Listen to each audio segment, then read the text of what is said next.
Hey everyone, let's have a weekend reading vlog. It's currently Friday afternoon and I just stopped working and I don't know what I want to read this weekend or at all because I haven't had a good reading week all week. I've been mostly distracted being back at work and couldn't focus. I tried reading after work and it didn't work, so I'm currently in the middle is exaggerated. I'm currently reading two books. One of the books is Think on These Things, and I'm reading the physical form. I'm about 65 pages in, and I like it, and I'm confused by it. It's a little bit of a mix. It's a non-fiction book where every chapter is addressing a topic to think upon. It's a lot about how we should be educated on these things when we are educated, and then there are a lot of questions. While I like the introductory parts of each chapter where he goes into the topic and what he thinks and what he advises and the tips or ideas he proposes, but when it comes to the questions, I feel he's talking down to the people asking the questions. So the tone of voice there is kind of disturbing me. On the other hand, I find myself agreeing with a lot of the things he says, and not in talking down to people, but the ideas that he proposes for educating and how to live and how to think about things and how to go about life. And this book apparently was written in the 60s from a lot of speeches and talks that he gave. And I don't really know what to think of it, but I noticed that only 60 pages in, I already forgot a lot about what I read before, and I'm not focusing properly, so I'm struggling to continue reading this. On my Kindle, I'm currently reading The Chosen and Beautiful by Nevo, and it's a great Gatsby retelling, and I'm struggling. I'm about 60% through, and I really wanted to like the book. I really wanted to enjoy it. I like The Great Gatsby, I like Nevo's writing, and for some reason it's not working in this one. What I think, being halfway through, is that she should have written a different book. Not a Gatsby retelling, but a book about the character that's her Jordan and the world that Jordan lives in. And then it wouldn't feel so off, because currently it feels like that it is the Great Gatsby told from the perspective of Jordan, Daisy's friend, and there's magic in the world. But somehow these two storylines, they don't match. I really like the world around Jordan and how she's living, how she's commenting on society, how she's pointing out that there are different behavior rules for men and women, and that she basically is behaving not very womanly in some parts, especially for the 1920s, and that she's addressing that. But it doesn't really make any impression or have any contact to the Gatsby retellings. So basically, it's two stories moving along separately or parallelly interacting, then it's not parallel. But these two stories, the ideas that she's conveying with Jordan's life, don't have any impact on the Gatsby retelling. So they're not necessary. That's why they feel out of place, because they don't have any meaning there. It's not that they're wrong or invalid or bad story ideas, but together it doesn't make any sense yet. I don't know if it changes in the last 40%, but for some reason, I could have done with a story just about Jordan and her character and her life and ignore the Gatsby retelling. I think that would have been a better book, but I don't know. So those are the two books that I've been more or less avoiding or not progressing in all week. I don't really know if I actually want to continue with either of those over the weekend. I am tempted to pick up Hotel World by Ali Smith though. I know nothing about this. I like Ali Smith's writing and I recently needed to buy new books and so picked this one up. It's, I think, about a little bit over 200 pages and maybe I want to read that over the weekend. We'll see. On audio, I wasn't much more successful either. I finished Bullshit Jobs last weekend? The beginning of the week? I don't even remember. I really liked that one. But after that, I listened to podcasts because I wasn't really listening. It was more like background chatter, but I can't say I got anything out of the things that I listened to. Currently, the only audiobook I have listened to is Post-Corona From Crisis to Opportunity. And I don't even remember why I got it. I think it came out in November last year and I was interested. And ever since I got it, I keep postponing to pick it up. So maybe I'll start this today because I'm going on a walk now. Can you hear those children? That's the sound I hear every morning when I wake up. Anyways, I think I'll start listening to this. It's a non-fiction, apparently about the situation with the coronavirus and how things can go there and the opportunities we get out of it. That's what I'm thinking. I have forgotten what it is about and why I got it. I have to be honest. So let's try listening to that on today's walk. Oh, that's windy. I hope that works. So the introduction is basically setting the situation. It's introducing us to where we are, what the virus is, how we experience time, how it accelerated things for the good and bad, and also the situation mostly focusing on the US. And yeah, let's see where it continues. Chapter 1 feels like a summary of what's been going on and a prediction of what is going to happen and some advice. Looking at where the capital went, the capital markets, different industries, different businesses, and also different business models. Nothing new really. It feels like, like something I've heard before and not very detailed. Back home, and I listened to chapter 2 and 3 and 4. 2 and 3 were basically about tech companies, the big four, the advantages, disadvantages, exploitation, and where it's going. It was a little bit rather boring, I have to admit. And chapter 4 is all about higher education in the USA and expensive colleges. I'm in Germany. We whine about different levels of money and costs for education, so yeah, I'm not really getting much out of this. It's only 1 hour left and not sure when I'm gonna listen to that. I've decided to start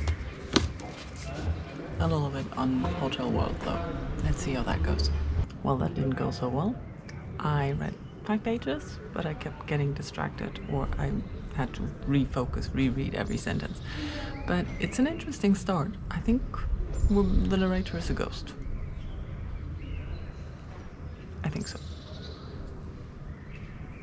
Tell you more when I know more. Saturday morning, I'm about to go on a run, and since I only have 1 hour left in the post-corona book, which is not enough for my run, I am starting on The Gender Games by Juno Dawson.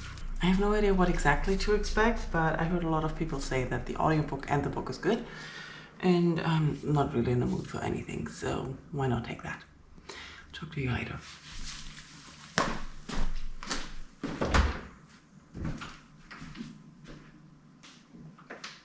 Hey, it's a few hours later now. I couldn't talk after I came back running, but I finished half of The Gender Games and I really enjoyed it. Everyone who said the audiobook is really well done wasn't lying.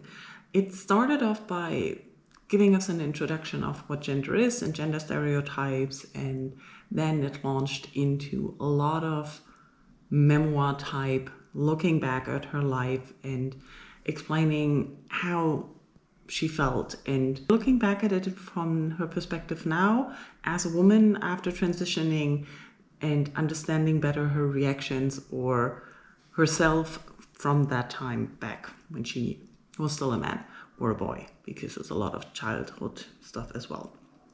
I really enjoyed it.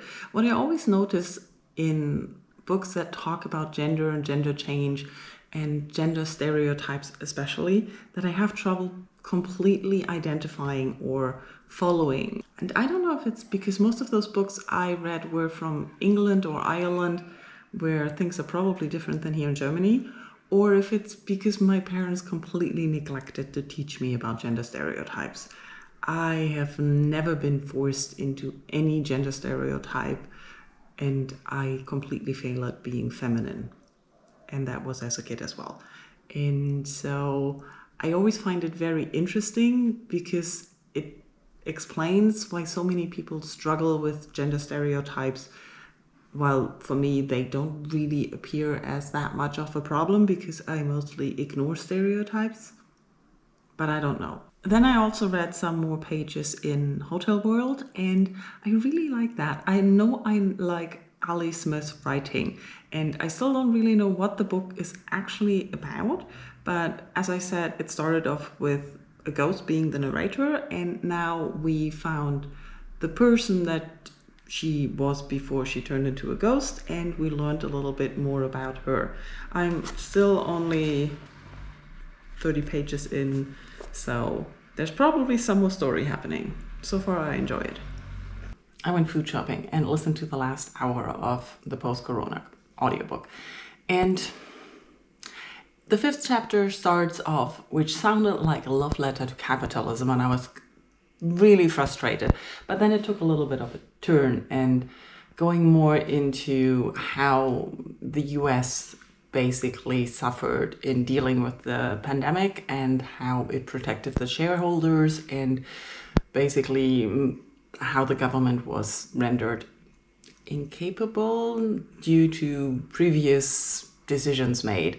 And there was a lot of good stuff going on, nothing that shocked me or was informative in a way that was new. Good recommendations at the end of what to do. Now it's half a year old, so a lot of those things may have happened and things have changed. I'm not 100% sure on every detail there, what changed and what went in the direction he thought. Overall, there was a lot of talk about how we support wealth too much, which is kind of depressing because it always ends up putting myself in a situation where I notice I'm basically dirt poor and have no chance of ever getting out of this. And I should stop listening to books that keep telling me this. Anyways, overall, I think it's a good summary of a lot of things that happened and went down during the pandemic in the United States, and a lot of the things that could have been dealt with better, and the outcomes like the acceleration and the growth in wealth for the rich and the few big companies, tech companies especially. Overall, I don't think it added anything new to the conversation that's been going on in blogs and online discussions and things, journalism in general. So it is a good summary. It's a little bit outdated already for being half a year old, something like that. So I don't know if I would recommend it. I think it was part of the membership deal in Audible. I hope so, that I didn't pay any money for it, because that was not worth it. Anyways, finished it, got it done. Because I'm very good at vlogging, it's Sunday 5 p.m. I spent most of the day cleaning, then I watched BookTube, I filmed a video, then I went for a walk and listened to more of the gender games, and I really enjoyed this book. I think I have 1 hour left.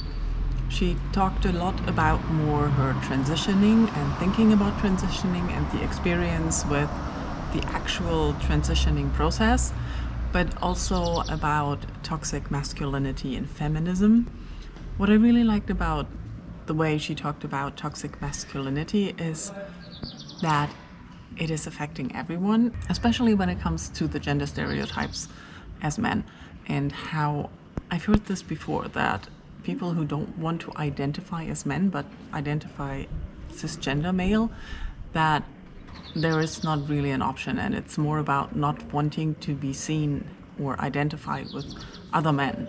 And I started to wonder if this is in the other way around as well, that women who want to become men, that they feel there is a disparity in identification with being female, and such a dislike or a want to not be identified with other women. Does that make sense at all? I'm babbling, I'm sorry. Anyways, I'm curious if there is a similar book by someone transitioning from female to male. Must have a look. If you know some, let me know in comments. Then let's talk about other reading I've done. I've read a bit more in Hotel World. I'm currently 60 pages in, and whoops, the second chapter has a different narrator. So the first chapter was the ghost, and the second chapter is a homeless person sitting in front of the hotel. And I think there is a connection because that's usually what happens in Ali Smith's books, that she has different focuses for different chapters, different narrators, but overall the stories are connected. And so far the connection is the hotel, but there might be more connection around. I'm going to read some more now, but I also think I want to end the vlog here. So I'm not going to tell you more about the book in the vlog. What else did I read? I read a little bit more in The Chosen and the Beautiful, but then my Kindle battery died and I was in bed and I was too lazy to look for a charger. So maybe a chapter more there. Still nothing new to say about that. I didn't read anything at all in Think on These Things, but that was to be expected. So overall, I had a good reading weekend. I got a lot of other things done. Quite happy with the exercise and the cleaning. And thank you all for watching. I hope you enjoyed this and this wasn't boring. Do reading vlogs have to end with the book if it's a weekend vlog? I have no clue. I don't really watch that many reading vlogs because I never have enough time to watch such long videos. And I'm rambling again. Thank you all for watching and enduring till the end if you have.